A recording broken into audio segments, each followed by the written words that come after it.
오늘 저는 여러분들과 함께 본문 말씀을 통해서요, 부활의 증인으로 삽시다, 이런 제목으로 하나님 말씀을 잠시 나누도록 하겠습니다.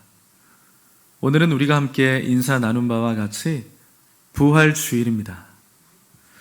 여러분들은 부활주일 그러면 가장 먼저 떠오르는 한 단어가 있다면 그것은 과연 무엇입니까? 어떤 단어가 좀 떠오르세요? 부활주일 그러면 혹시 계란입니까?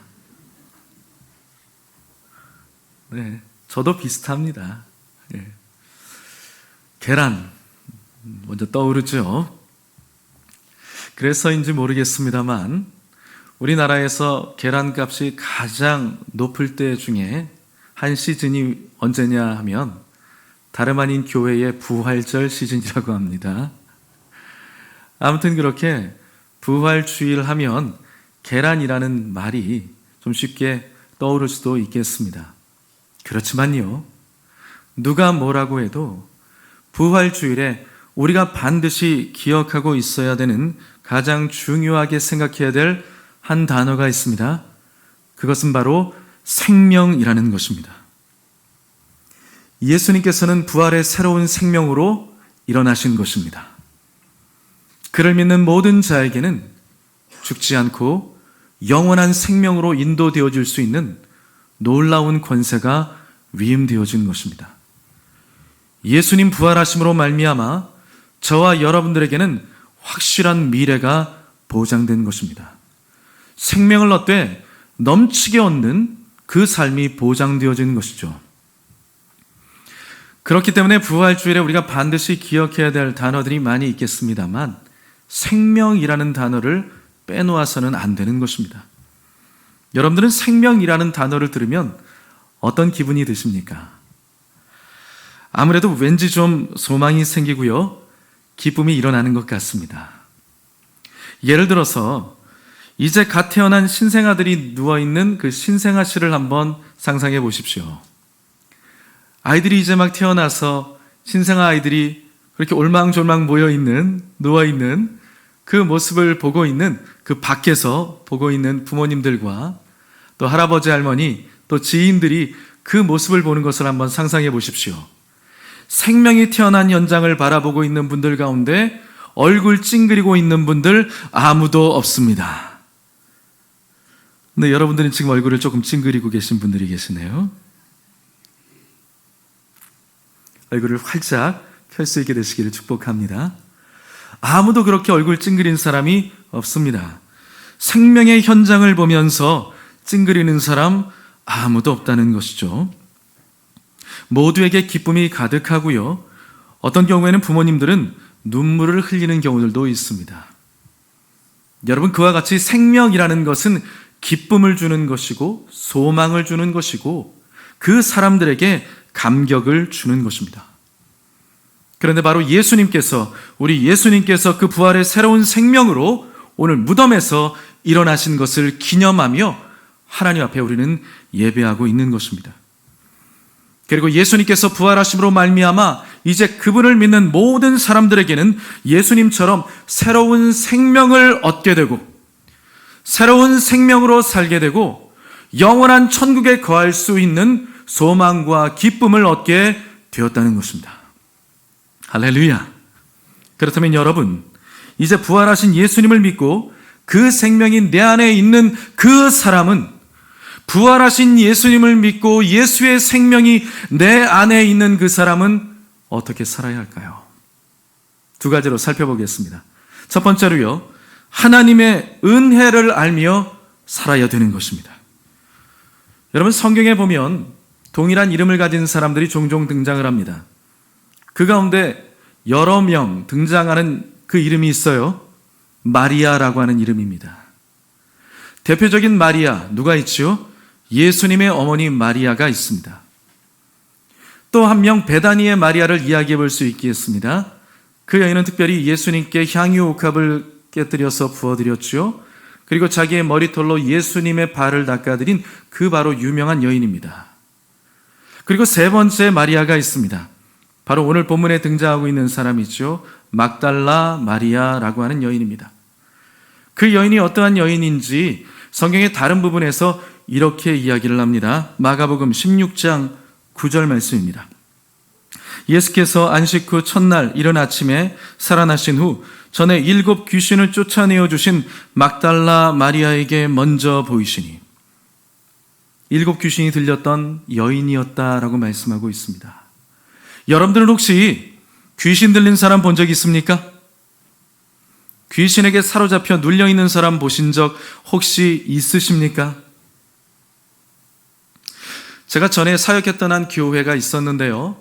주일날 아침 일찍 출근을 할 때가 되면 항상 그 시간에 주일날 아침에 교회 앞에 사거리가 있었는데요. 크지 않은 사거리였습니다. 작은 사거리에 귀신 들린 자매가 항상 주일날 아침이면 그 자리에서 왔다 갔다 하고 있는 겁니다. 머리는 사한발을 했습니다. 그 새벽과 같은 시간에 막 헝클어져 있고요. 옷까지는 입었는데 걸쳤는지 입었는지 멀리서 보면 굉장히 민망했습니다. 그런 상태에서 이렇게 봐도 앞뒤 분간을 잘 못하는 사람 같아요. 거의 동공은 다 풀어진 것 같습니다. 그렇게 하면서 그 사거리를 왔다 갔다 그냥 신호등도 무시하고 막 배회를 하고 있었습니다. 여러분, 제가 어떻게 했을까요? 이래봬도 제가 사역자 아니겠습니까? 주의 종인데 제가 어떻게 했을까요? 멀리 돌아갔습니다.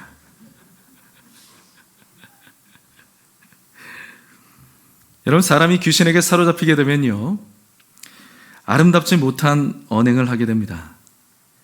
입에서는 기본적으로 욕이 튀어나오고요. 그리고 사람이 하는 말을 순종하지를 않습니다. 거친 행동을 하고 심지어는 침을 뱉는 경우들도 있습니다. 귀신 들린 사람에게 예수 그리스도를 고백하라고 계속 이야기하면서 나를 따라하라고 그렇게 얘기하면요, 반항을 합니다. 거역합니다. 그것이 바로 마귀의 특성인 것입니다. 그러니 그런 사람 옆에 가까이 오는 사람이 누가 있겠습니까? 아무도 없는 것이죠. 그런데 막달라 마리아는요, 귀신에게 사로잡힌 것이 어느 정도였는가 하면 7 귀신이 들렸던 사람이라고 말씀하고 있습니다. 성경에 말하는 7이라는 숫자는 완전수를 의미하는 것이죠. 그렇기 때문에 이 여인이 7 귀신에게 사로잡혔다라고 하는 것은 그 여인이 귀신에게 눌린 상태가 매우 심각한 상태였다는 것입니다. 그러니 그런 여인 앞에 누군가 다가올 수가 있었을까요? 사람으로서는 누구도 도와줄 수가 없는 형편이었던 것입니다. 그런데 어느 날 귀신에게 괴롭힘을 당하고 있었던 그녀에게 예수님이 가까이 와 주셨습니다. 눌려 있었고 원수에게 모든 것들을 다 빼앗겼고 그 인생 가운데 어디로 나아가야 될지, 무엇을 해야 될지, 자신이 얼마나 존귀한 존재인지를 알지 못하고 있었던 그 여인에게 예수님께서 다가와 주셨던 것입니다. 사람들은 그녀를 바라보면서 귀신 들렸다고 하면서 피했습니다. 손가락질을 했습니다. 부정하다고 하면서 저 멀리서 조롱하면서 돌을 던지는 사람들도 있었습니다. 그렇지만 예수님은요, 그 귀신에 사로잡힌 여인이었지만 그 여인을 긍휼히 보셨습니다. 귀하게 여겨주셨습니다. 비록 겉모습은 누가 뭐라고 해도 귀신에게 사로잡혀 정말 흉한 몰골을 하고 있지만 그녀는 누가 뭐라고 해도 은혜가 필요한 여인이었습니다. 예수님이 필요한 사람이었습니다. 과거의 저와 여러분과 같았습니다. 우리 모두는 하나님의 은혜가 필요한 사람이었습니다. 우리 모두는 예수님이 필요한 사람이었습니다. 우리가 먼저 예수님을 찾았습니까? 그렇지 않죠. 예수님께서 우리를 먼저 찾아와 주셨던 것입니다. 그 여인도 똑같이 하나님의 은혜가 필요했고 예수님이 필요한 사람이었습니다. 그래서 예수님은 먼저 그녀에게 다가와 주셨고 그녀를 깨끗하게 치료해 주셨던 것입니다. 여러분 생각해 보십시오. 막달라 마리아가 흉악한 귀신에게 사로잡혀져 있는 그때에 과연 예수님 앞에 나아가서 예수님 저 좀 고쳐주십시오 이렇게 말할 수 있었겠습니까? 그렇게 말할 수 없죠. 오히려 귀신이 예수님 만나지 못하도록 집요하게 방해했을 것입니다. 여러분, 귀신은요, 우리가 은혜 받는 것을 싫어합니다. 예배의 처소에 나오는 것 싫어합니다. 기도하는 것 싫어합니다. 예배를 통하여서 하나님의 말씀의 은혜를 받는 것, 온전한 예배절 하나 앞에 나아가서 하나님이 주시는 영적인 양식을 얻는 것, 원수는 싫어합니다. 여러분, 원수마귀는요, 우리가 예수님을 만나는 것을 원치 않는 것입니다. 왜 그런 것일까요? 왜냐하면 우리가 예수 그리스도를 만나게 되면 내가 누구인지를 비로소 알게 되기 때문인 것입니다. 내가 예수 그리스도를 만나게 되면 나에게 하나님이 어떠한 권세를 위임하셨는지를 알게 되는 것입니다. 그리고요, 그것을 아는 순간 그 사람은 이제 더 이상 원수에게 종노릇하는 인생이 아니라 오히려 원수를 대적하며 더 나아가서 마귀에게 눌린 사람들을 자유케 만드는 그리스도의 제자로 설 수 있기 때문인 것입니다.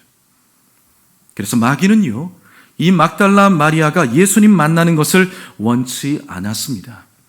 그렇지만 중요한 것은 예수님을 만날 그때가 되어지니까, 바로 그 시간이 되어지니까, 크로노스의 시간, 흘러가는 시간이 아니라 하나님이 전적으로 간섭하시는 카이로스의 시간, 바로 그 하나님을 만날 그 시간이 되어지니까 예수님은 그녀를 만나 주셨고요, 그녀가 예수님께 요청하지도 못하는 형편 가운데 있었음에도 불구하고 예수님은 그녀의 상황 가운데 필요한 것을 능히 아셨고 그 필요를 채워주셨고 그녀를 깨끗하게 고쳐주셨습니다.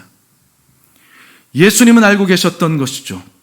그녀에게 필요한 것이 무엇인지, 그녀에게 아무런 친구가 없다는 것, 도울 자가 없다는 것, 완전히 원수에게 눌려서 피폐하게 된 그 상황들을 예수님은 알고 보고 계셨다는 것입니다. 저와 여러분의 상황 가운데도 모든 것을 알고 계신 예수님께서 친히 우리를 찾아와 주셔서 원수에게 종노릇하는 그 모든 인생의 삶들을 다 벗어버리고 하나님의 자녀로서 당당하게 살아갈 수 있는 권리와 은혜를 주셨다는 것을 잊지 마시기를 주의 이름으로 축복합니다. 바로 그렇게 막달라 마리아는 특별한 은혜를 입었습니다. 그래서요, 가장 먼저 예수님의 무덤가에 찾아왔던 것입니다. 요한복음 20장 1절에 말씀합니다. 안식 후 첫날 일찍이 아직 어두울 때에 막달라 마리아가 무덤에 와서 돌이 무덤에서 옮겨진 것을 보고, 그렇게 예수님의 무덤가를 제일 먼저 찾아왔던 사람은 바로 막달라 마리아입니다. 그런데 여러분, 좀 이상하지 않습니까? 예수님을 만난 사람들이 얼마나 많습니까? 예수님 만나고 은혜 받은 사람들이 얼마나 많습니까? 어떤 사람은 앞을 보지 못하고 있는 사람이었는데 예수님으로 말미암아 앞을 볼 수 있게 된 사람들이 많이 있었습니다. 어떤 사람들은 질병에 걸려가지고 고침받을 수 없는 형편 가운데 있었죠. 걷지 못하는 사람들이 걷는 경우들도 얼마나 많이 있었습니까? 다리가 아파서 걷지 못하고 중풍병이 들려가지고 침상에서 일어나지도 못했던 사람들이 예수님을 만남으로 말미암아 은혜를 받고 고침을 받았습니다. 세상 사람들이 다 포기한 질병을 예수님을 만나 고침을 받게 되었다는 것이죠. 더불어서요, 오늘 이 여인과 같이, 막달라 마리아와 같이 귀신에게 사로잡혔다가 노임받은 사람들도 있었습니다. 대표적인 사람이 누구였습니까? 군대 귀신 들렸다가 고침받은 거라사의 광인. 귀신에게 눌려가지고 사로잡혀가지고 소리 지르면서 무덤가에 살고 있는 인생이었습니다. 예수님이 회복시켜 주셨습니다. 무수히 많은 사람들이 예수님을 만나서 그 모든 사람들이 다 은혜를 입었습니다. 그런데 무덤가에 찾아온 사람은 아무도 없었습니다. 뿐만 아닙니다. 예수님 옆에서 가장 많은 가르침을 받았고 예수님이 제자라고 불러주셨던 특별한 은혜를 받았던 제자들 가운데 그 무덤가에 찾아온 사람 아무도 없습니다. 예수님 보면서, 예수님 옆에 있으면서 좋은 것은 다 취하려고 했지, 그 예수님을 위해서 헌신되어지고 가장 중요한 순간에 예수님 옆에 있으려고 한 사람, 예수님의 그 시신을 수습하려고 한 사람 아무도 없었다는 것입니다. 은혜 받기는 무지하게 많이 받았지만 그 은혜를 알고 있는 사람들, 그 은혜를 갚으려고 하는 사람들은 도대체 찾을 길이 없었다는 것이죠. 여러분, 물론 그 사람들 두렵기도 했을 것입니다. 예수님이 그렇게까지 하시면서 돌아가셨는데 자기들은 아마 뼈도 못 추릴 것이다 라고 생각했을 것입니다. 유대 사회에서 완전히 매장당할 것이라고 걱정했을 것입니다. 아마 이제 나는 뭘 먹고 살아야 되지? 라고 심각하게 고민했을 것입니다. 그러나 여러분, 마리아는요, 그런 생각 안 했습니다. 그냥 무작정 그 무덤가에 찾아가는 것입니다. 그 무덤가에 그냥 다른 생각하지 않고 어떤 고민도 하지 않고 그냥 찾아갔습니다. 누구만 생각했지요? 오직 예수님만 생각했던 것입니다. 말하자면 예수님이 살아 계셨을 때나 아니면 죽으셨다고 생각되었을 때나 언제나 그녀는 예수님을 사랑했고요. 그녀의 믿음은 진짜였던 것입니다. 그녀는 정말 은혜를 아는 사람이었습니다. 성도 여러분, 여러분들은 요즘 어떠한 일로 답답해하고 계십니까? 무엇 때문에 우울하고 계십니까? 여러분들은 무엇 때문에 눈물을 흘리십니까? 그런데 오늘 막달라 마리아는요, 마음이 너무나 답답합니다. 또 마음이 우울합니다.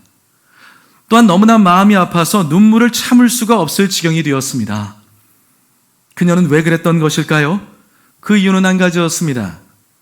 바로 전날에 예수님께서 십자가의 모진 고통 가운데 그 고통 중에 돌아가시는 장면을 보면서 그 고난과 어려움을 겪는 것을 보면서 마음이 가슴이 찢어질 듯 아팠는데 그 예수님의 시신을 수습하면서 향유를 바르기 위해서 찾아왔는데 무덤가에 찾아왔는데 무덤 문은 열려있고 예수님은 사라져버린 것입니다. 그것 때문에 슬펐던 것이죠. 본문 11절부터 13절까지 말씀을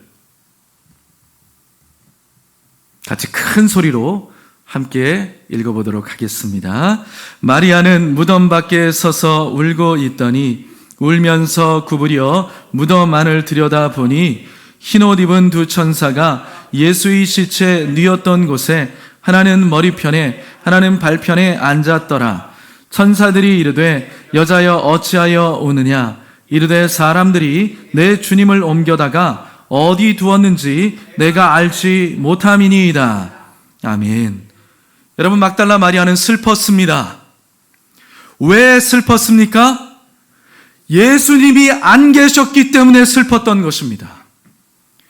여러분들은 혹시 인생을 살아가시다가 문득 내 안에 예수님 안 계신 것 같아서 울어보신 적 있습니까? 내 안에 은혜가 사라진 것 같아서 울어보신 적 혹시 있으십니까? 우리는 흔히 살아가면서 내 자존심 상했다고 슬퍼하고 어떤 사람과 좋지 못한 관계가 회복되지를 못하니까 그것 때문에 마음에 슬퍼하고 내가 하려고 했던, 내가 합격을 위해서 기도하고 노력했던 시험에 떨어졌다고 슬퍼하고 내가 그렇게 원하는 방식대로 추구하는 것들 많이 있는데 그것을 얻지 못한 것 때문에 슬퍼하고 눈물 흘리는 경우는 많았지, 과연 예수님을 생각하는데 아무런 은혜와 감정이 없고 하나님의 은혜에 갈급해하지도 않는 내 자신을 보면서 여러분들은 얼마나 고민하고 답답해하고 슬퍼하셨습니까? 그런데 막달라 마리아는요, 예수님을 볼 수 없다는 사실 그 한 가지 때문에 울며 슬퍼했던 것입니다.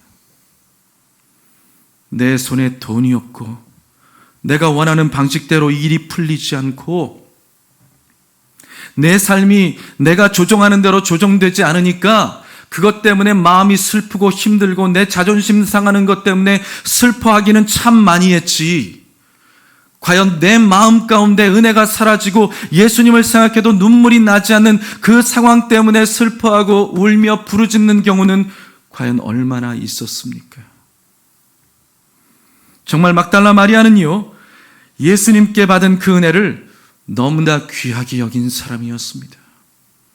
그 은혜의 가치를 알고요, 그것 없이는 살아갈 수 없다는 것을 인정하는 여인이었던 것입니다. 여러분, 하나님이 여러분들에게 베풀어 주신 은혜가 얼마나 많습니까? 그 은혜 잊지 마십시오. 그 은혜 잊지 마십시오. 그 은혜 잊지 마십시오. 그리고 예수님의 은혜, 천에 하나라도, 만에 하나라도 내가 갚는 인생 되어야지. 내가 그 은혜 전파하는 인생 되어야지. 여러분, 그렇게 사시기를 주의 이름으로 축복합니다. 두 번째로요, 우리는 부활의 증인으로 살아야 되는 것입니다. 오늘 본문에 보면요, 마리아는 무덤가에 두 번째 찾아온 것임을 볼 수 있습니다. 마리아는 먼저 자신과 더불어서 몇몇 여인들과 함께 그 무덤가에 찾아왔는데 그 무덤 문이 굴려져 있는 것을 마주하게 되었습니다. 여기서 우리는 당시 예수님의 그 무덤을 막아 놓았던 문이, 돌 문이 그냥 작은 문이 아니라 엄청나게 크기 때문에요, 그 문이 결코 사람들이 쉽게 옮길 수 없는 크기라는 것을 우리는 알고 있어야 됩니다. 마가복음 16장 3절과 4절에 말씀합니다. 서로 말하되 누가 우리를 위하여 무덤 문에서 돌을 굴려주리요 하더니 눈을 들어본즉 돌이 벌써 굴려져 있는데 그 돌이 심히 크더라. 말씀과 같이 그 돌은 심히 컸다고 말씀합니다. 실제로요, 지름이 약 4m 정도가 되었다고 합니다. 그러니까 이 힘이 연약한 여인들 몇 명이서는 도저히 옮길 수가 없었던 것입니다. 그런데도요, 마리아는요, 무슨 생각을 했습니까? 마리아는요, 그 무덤가에 그냥 아무 생각하지 않고 무덤가에 무작정 간 겁니다. 그 돌 어떻게 옮겨야 되지? 우리 도와줄 사람이 있을까? 여러분, 그런 계산, 그런 생각, 인간적으로 생각하는 것 하지 않았어요. 잠깐 그런 염려가 들 수도 있었겠죠. 그렇지만요, 이 막달라 마리아의 생각을 온통 채우고 있었던 것은 한 가지밖에 없었습니다. 예수님 보는 것이었습니다. 여러분, 우리는 보통 예배의 장소로 나아올 때 우리의 현실 가운데서 그 시간에도 여전히 존재하고 있는 많은 문제, 어려움들이 있습니다. 그렇죠. 여러분들이 오늘 예배의 처소에 부활절 예배를 드리기 위해서 오셨는데 잘 오셨습니다. 그런데 어떻습니까? 예배의 처소에 나왔지만 여전히 우리의 삶 가운데는 해결해야 될 문제들이 산적해 있는 경우들이 참 많이 있죠. 어떤 경우에는 예배를 드리기 위해서 나왔는데 바로 전까지 집안에서 좀 불미스러운 일이 있었던 분들도 있을 것입니다. 그런 상황 가운데도 불구하고 하나님 앞에 나오시는 것이죠. 참 귀한 것입니다. 여러분, 그런 상황 가운데 있을 때 우리가 취해야 될 행동은 무엇이냐 하면 우리는 단순해지는 것입니다. 예배의 상황 가운데 나왔음에도 불구하고 여전히 산적해 있는 문제가 떠오를 때 우리의 생각은 단순해지는 것입니다. 우리는 단순하게 예수님만 생각하는 것입니다. 예수님만 바라보는 것입니다. 여러분, 간단하게 설명을 드린다면 사탄이 저와 여러분들에게 원하는 것은 딱 한 가지입니다. 간단하게 말씀드리면 사탄이 우리에게 원하는 것은 딱 한 가지입니다. 예수님 바라보지 못하게 만드는 것입니다. 여러분, 지금도 이렇게 여러분들이 말씀을 잘 듣고 계신데요, 혹시 여러분들 가운데 지금 생각이 어떤 다른 것에 사로잡혀져 있는 분들 계시지 않습니까? 예배 시간에 나와서 하나님의 말씀을 듣고 있는데 우리의 생각이 예수님이 아닌 다른 어떤 것에 우리가 생각을 하고 있다면 여러분은 정말 귀중한 것을 놓치고 있는 것입니다. 하나님이 여러분들에게 주실 귀한 생명과 은혜를 여러분들이 지금 놓치고 있을 수 있다는 것입니다. 하나님 앞에 예배하고 하나님의 말씀을 듣는 그 순간이 우리의 심령이 회복되는 순간입니다. 우리가 하나님 앞에 서야 할 첫 번째는 무엇입니까? 하나님의 말씀을 잘 듣고 하나님 앞에 예배하는 삶을 사는 것입니다. 이 백성은 내가 나를 위하여 지었나니 나에게 찬송을 부르게 하려 함이니라. 하나님 앞에 예배케 하기 위해서 우리를 창조하셨다. 지금도 하나님은 온 열방과 온 세상을 보시면서 예배자를 찾고 계신다. 하나님이 가장 기뻐하시고 좋아하시는 것은 하나님의 말씀을 잘 듣고 하나님 앞에 온전한 예배를 드리는 것이죠. 그런데 그것은 하나님께만 좋을까요? 역으로 말한다 그러면 바로 그 시간이 우리에게 가장 좋은 시간이기 때문인 것입니다.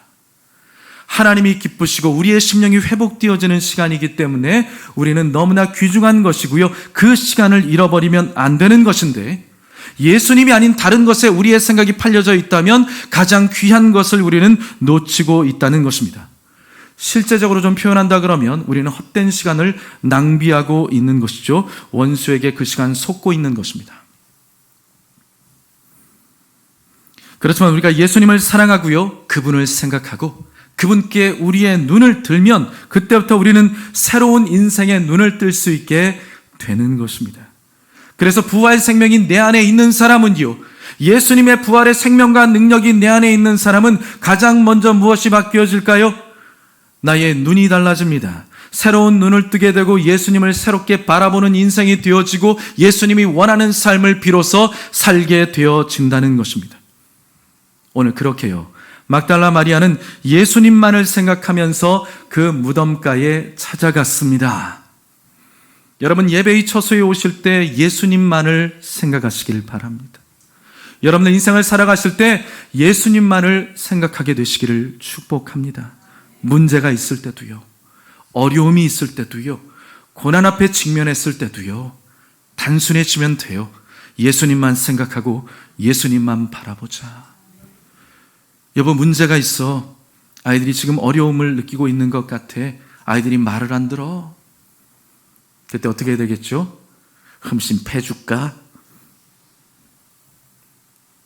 여보, 우리 기도하자. 예배하자. 하나님 바라보자. 예수님을 의지하자.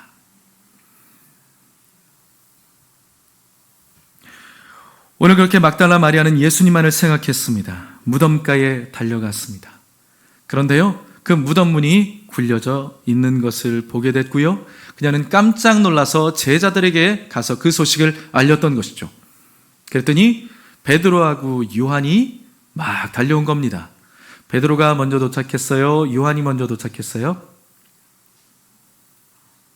나중에 한번 찾아보세요. 아마 둘 중에 한 사람은 달리기가 좀 약했는지 몸이 무거웠는지 늦게 도착한 사람이 있었어요.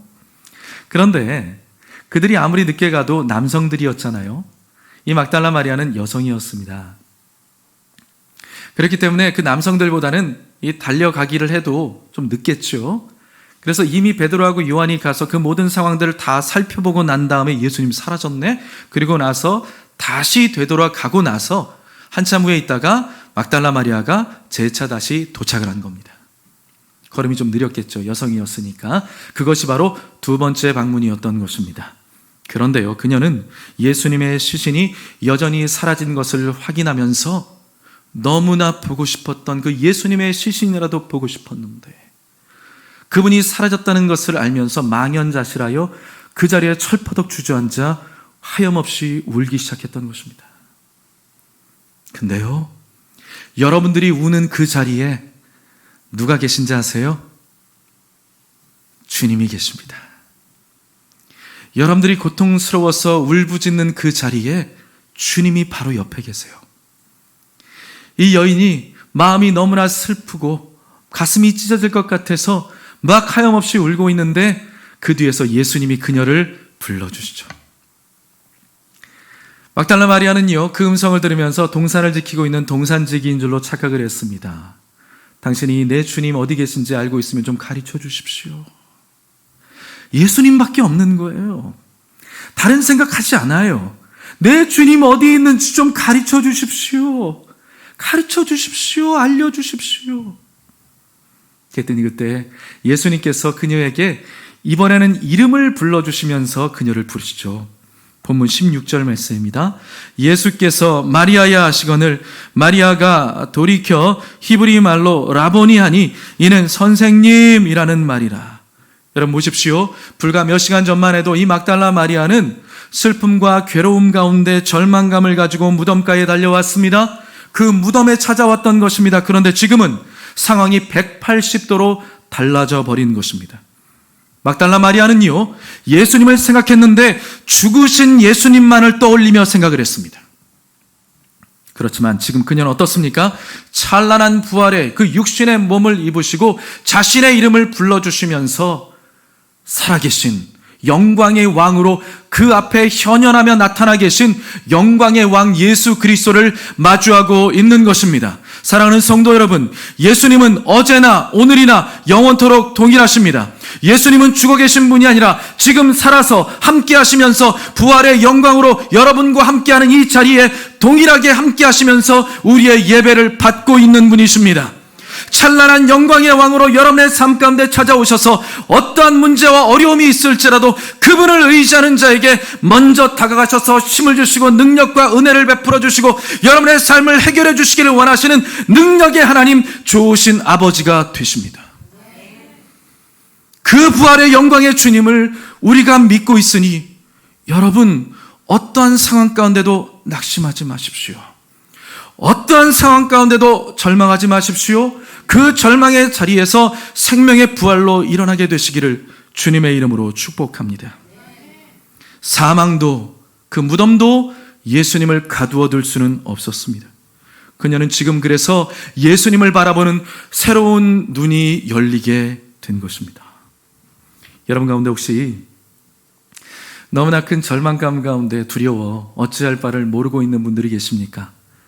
그렇다면 한 가지만은 꼭 기억하시기를 바랍니다. 여러분들 앞에는 그 절망의 사건만 있는 것 아닙니다. 예수님이 계십니다. 살아계셔서 역사해 주시는 절망과 죽음을 정복하신 그 살아계신 예수님이 계십니다. 그런데 목사님, 왜 그 문제는 정말 커 보이는 거죠? 왜냐하면요, 여러분들이 그 문제만 생각하고 문제 앞으로만 자꾸 다가가기 때문인 것입니다. 문제 앞으로만 자꾸 걸어가니까 그 문제가 엄청나게 커 보이는 거예요. 예수님은 저 멀리 계신 것처럼 느껴지죠. 그런데 여러분, 예수님 앞으로 가까이 한번 가보십시오. 점점 가까이 가면 갈수록요, 예수님은 엄청나게 크신 분이구나, 능력이 크신 분이구나, 살아계신 분이구나 라는 것을 느끼게 됩니다. 자연스럽게 문제는 아무것도 아니구나, 작은 것이었구나 라는 것을 깨닫게 됩니다. 그는 여러분, 오늘 이 시간 예수님께 더욱더 가까이 나아가시기를 바랍니다. 예수님이 내 안에, 내가 예수님 안에 거하는 놀라운 은혜를 체험하시기를 주님의 이름으로 축복합니다. 예수님 그렇게 막달라 마리아의 눈을 새롭게 열어주셨습니다. 그런데요, 그것뿐만이 아니었습니다. 예수님은 한 가지를 더 막달라 마리아에게 가르쳐 주시기를 원하셨습니다. 그래서 막달라 마리아가 예수님을 막 반가워가지고 붙잡으려고 하니까 예수님이 이렇게 말씀을 하십니다. 마지막으로 본문 17절 말씀을 읽어보겠습니다. 예수께서 이르시되 나를 붙들지 말라. 내가 아직 아버지께로 올라가지 아니하였노라. 너는 내 형제들에게 가서 이르되 내가 내 아버지 곧 너희 아버지 내 하나님 곧 너희 하나님께로 올라간다 하라 하시니. 아멘. 여기 보니까 나를 붙들지 말라 이렇게 말씀을 하고 있습니다. 이 말씀의 뜻은 무엇이냐면 내 다리 붙잡고 계속해서 매달리지 말라. 이거 좀 웃기기도 하네요. 그죠? 내 다리 붙잡지 마. 내 다리 붙잡지 마. 옛날에 나왔던 무슨 TV 프로그램도 아니고 내 다리 붙잡지 마. 내 다리 붙잡지 말고 계속 매달리지 말라. 이렇게 말씀을 하고 있습니다. 어떻게 보면요, 이 장면이 막달라 마리아가 너무나 반가워가지고 예수님 좀 붙잡으려고 하는데 그게 그렇게 못마땅한가? 그것도 이해를 못하시나? 이렇게 우리는 생각해 볼 수가 있겠습니다. 그렇지만 그것은요, 예수님께서 막달라 마리아에게 정말 중요한 것을 가르쳐 주시기 위해서 그렇게 말씀하셨던 것입니다. 여러분, 우리는 대개 부활절 하면 달걀도 떠올리고 그렇죠? 그리고 부활절 하면 대개 무엇을 많이 합니까? 기쁨의 찬송을 부르죠. 우리의 마음이 왠지 기쁩니다. 아, 부활, 생명 너무너무 좋은 것이죠. 기쁨과 감격의 찬송을 하나님 앞에 올려드리게 됩니다. 그런데 여러분, 우리는 거기서 끝나면 안 된다는 것입니다. 그냥 좋아하고 말아버리는 것, 그것이 부활절의 목적이 아니라는 것이죠. 여러분, 예수님은 이 땅에 오셔서요, 그 몸을 찢고 피 흘려서 십자가에서 못 박혀 돌아가셨습니다. 우리의 모든 죄의 값을 다 지불해 주신 것입니다. 내가 다 이루었다, 내가 다 갚았다. 예수님께서 우리가 지고 있는 죄의 짐의 빚, 그것을 모두 다 탕감해 주셨습니다. 그렇기 때문에 우리는 하나님 앞에서 의로운 자로 설 수 있게 된 것이죠. 할렐루야! 얼마나 감사합니까? 예수님께서 그 일을 이루어 주셨습니다. 6월절에 어린 양이 되어주신 것입니다. 그런데 여러분, 예수님의 사역은 거기서 끝났나요? 아니었습니다. 예수님은요, 이제 부활하셔야 됐고요, 예수님은 승천하셔야 됐던 것입니다. 더불어서 예수님은 다시 이 땅에 재림하셔서 이 땅의 모든 원수 마귀의 세력을 굴복시키시고 진정한 하나님의 나라가 임할 수 있도록 완성시키셔야 되는 대사명을 가지고 있는 것입니다. 예수님의 사명은 여전히 지금 현재 진행 중에 있는 것입니다. 끝난 것이 아닙니다. 그런데 여러분, 이제 그 일을 위해서 막달라 마리아를 예수님 부활의 증인으로 삼으시겠다는 것입니다.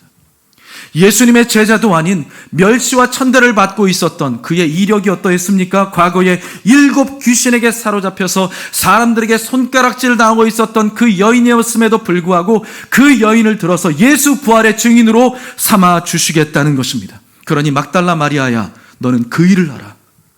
내 몸 붙잡고 있으면서 즐거워하는 것에 그치지 말고 내가 너에게 위임하는 바로 그 일을 하라. 내가 부활한 이 장면을 너는 모든 사람들에게 가서 알려주어라. 부활의 증인으로 살라. 나를 바라보면서 기뻐하는 인생에서만 그치는 것이 아니라, 그 은혜만 맛보는 인생에서 그치는 것이 아니라 그 은혜를 나누는 사람, 예수 부활을 증거하는 증인된 자로 살아가기를 원하노라. 여러분, 그와 같이요, 부활의 기쁨으로 우리가 서로 부둥켜 안고 좋아하는 것보다 더 중요한 것은요, 이제 부활하신 예수 그리스도를 증거하는 예수 부활의 증인이 되어서 이 땅 가운데 하나님의 나라가 임하시게 만들고 장차 오실 그 메시아 예수 그리스도를 고대하며 그분 맞이할 준비를 하라는 것입니다. 누구에게요? 막달라 마리아에게요. 그리고 오늘 예배드리는 저와 여러분에게요. 믿으십니까? 그 부활의 증인으로 사시기를 주의 이름으로 축복합니다. 말씀을 정리합니다. 막달라 마리아는 예수님을 통해서 큰 은혜를 입었습니다. 그녀는 그것을 결코 잊지 않았습니다. 정말 귀한 믿음의 사람이 아닐 수가 없는 것이죠. 그렇지만 예수님은요, 그녀가 그 은혜 받은 것에서 그치는 인생이 아니라 그 은혜의 가치를 진정으로 알아서 이제는 그 은혜 받은 자로서 예수 부활을 증거하는 부활의 증인 되기를 원하시고 있는 것입니다. 그 눈이 달라진 것이죠. 바라기는요, 오늘 저와 여러분 모두가 그렇게 예수님을 바라보는 새로운 눈이 열리기를 바랍니다. 여러분의 인생을 바라보는 새로운 눈이 열릴 수 있게 되기를 바랍니다.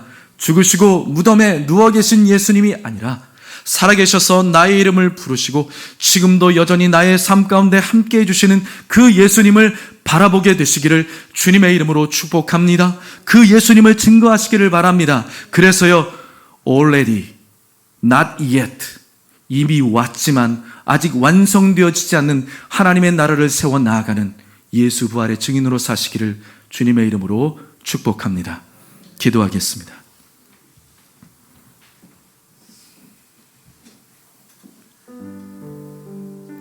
살아계신 주 하나님, 예수님의 생명과 능력이 우리의 삶 가운데 충만케 하여 주시옵소서.